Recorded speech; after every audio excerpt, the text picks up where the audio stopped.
As impeachment proceedings move forward on Capitol Hill, some 2020 presidential hopefuls will likely be pulled from the campaign trail. That includes California Senator Kamala Harris, who just last week announced that she's closing all 3 of her field offices in New Hampshire. The move comes as her national poll numbers continue to slide. CBS News special correspondent Alex Wagner interviewed Harris for the Showtime series The Circus, where she discussed her strategy if impeachment reaches the Senate. You're going to have to sit silently as a juror. Have you thought about the sort of psychology of that? Yeah, I've thought about my own psychology. Well, so I mean, it's going to be, I've never been able to sit on my hands. And so, you know, we'll see. There is a lot of this that has precedent, and then some of it that does not. But in the meantime, you're just going to practice self-discipline. I'm going to really try.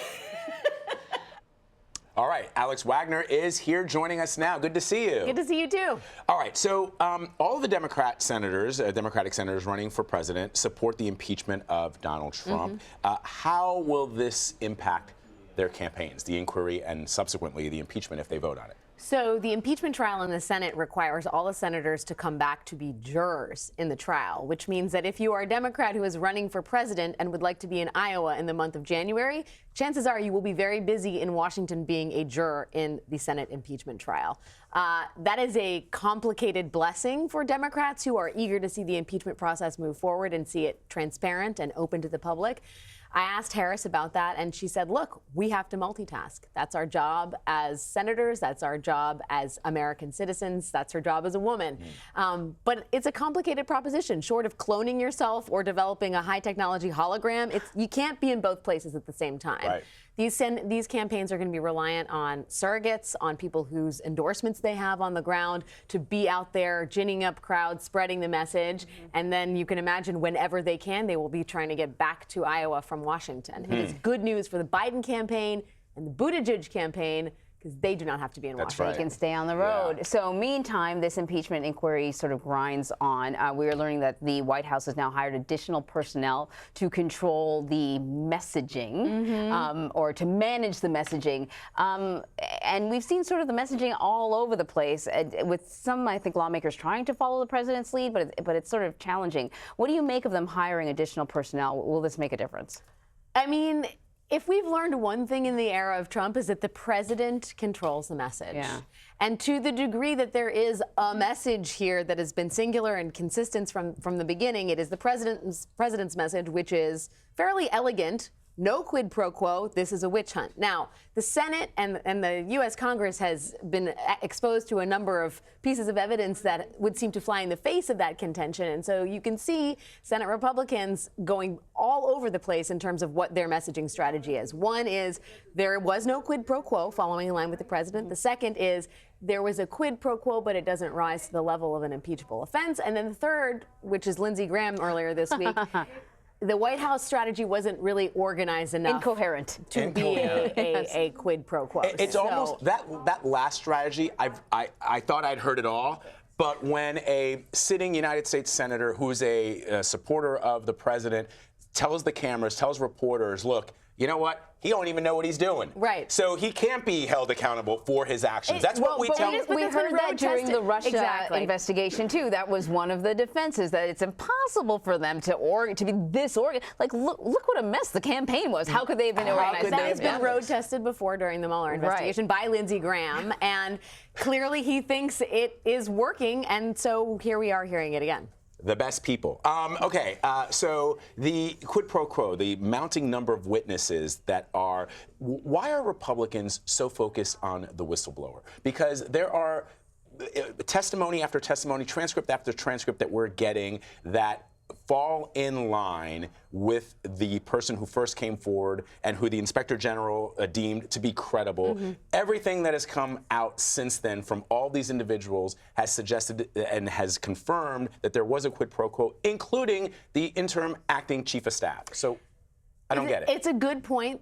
You hear a lot of folks say there is a universe of evidence that corroborates the whistleblower's initial complaint. It doesn't matter if the whistleblower worked for a Democratic campaign, was a Democratic candidate for president. The fact of the matter is his or her initial complaint has been corroborated by evidence from Trump administration officials.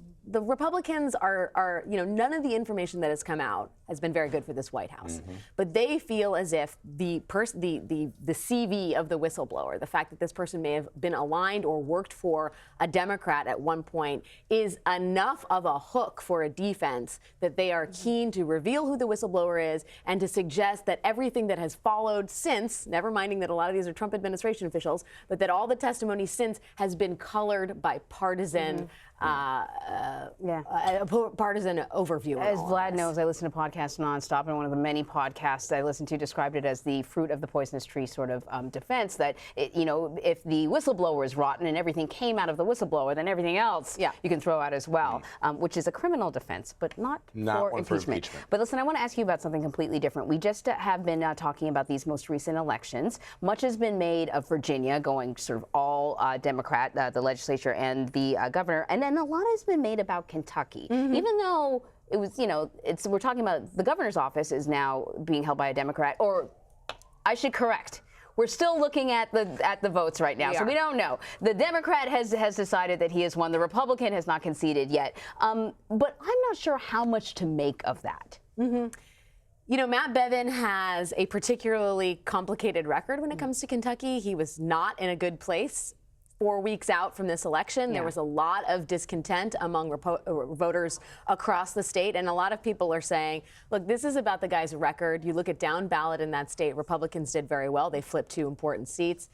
This isn't about impeachment. This isn't even about Donald Trump. Having said that, it is undeniable that the President of the United States was in the state on Monday and said, if you don't give me this win, it's going to make me look terrible. And I think if you're going to glean a lesson from Kentucky, it is that Democrats are fired up and that there is an organizational ground game that is turning folks out. Now, Republicans are also fired up in terms of their enthusiasm for this president and their unwavering support, but you cannot discount the restive nature of the Democratic population in an election year and even in an off-election year. And you look at that combined with what happened in Virginia, and I think the modeling in terms of polling is unprecedented, and I think the assumptions about whether Democrats are going to get behind certain people, that is all up for debate. The impeachment inquiry will be open to the public next week. I do think it's interesting what happened this week with some of the elections, in particular in Pennsylvania, where some of these suburban districts seem to go blue.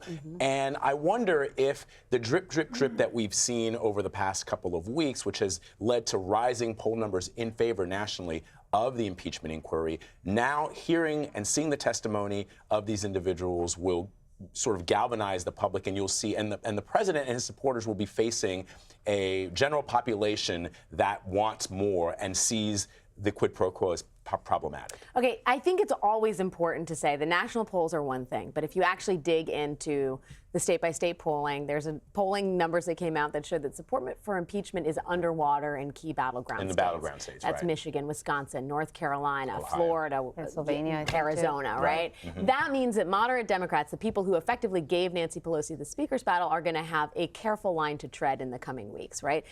You go out there, I've been out there in the country, impeachment is not the first thing you hear about at town halls. It is healthcare, it is education, it is guns, it is the environment. Those Democrats need to reassure voters they are still doing their jobs, that those issues still matter, that they are still animating their work on Capitol Hill. At the same time, they are fulfilling their congressional duties. I do think the public hearings are going to help Democrats make the case that impeachment is worthy of their time and their consideration in battleground states, especially where support is a little bit more shaky.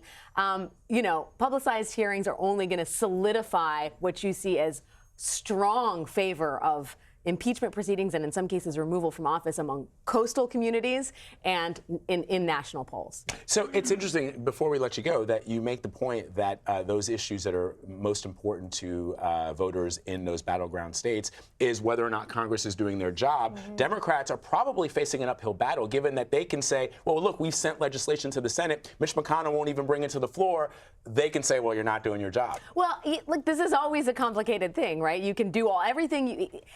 We've come to the point in American politics where unless you run one of the two houses of Congress, you're not really getting anything done. Right. And that's a complicated argument to make to some folks. But again, I think this is as much about messaging as anything else. Going back home, having those town halls, saying, look, I was at a town hall with AOC, Alexandria Ocasio-Cortez, last night. She said, we've opened an impeachment inquiry. but here's what we've been focused on. And she unveiled a suite of 5 anti-poverty programs. That's what you're seeing on the ground here, is people saying, yes, impeachment's happening, but you should know I'm focused on these issues. That's interesting. Alex, thank you so much. Thank you, Alex. Great to see you. Thank you, guys. The 4th season of The Circus continues this Sunday on Showtime, a division of CBS. Check your local listings.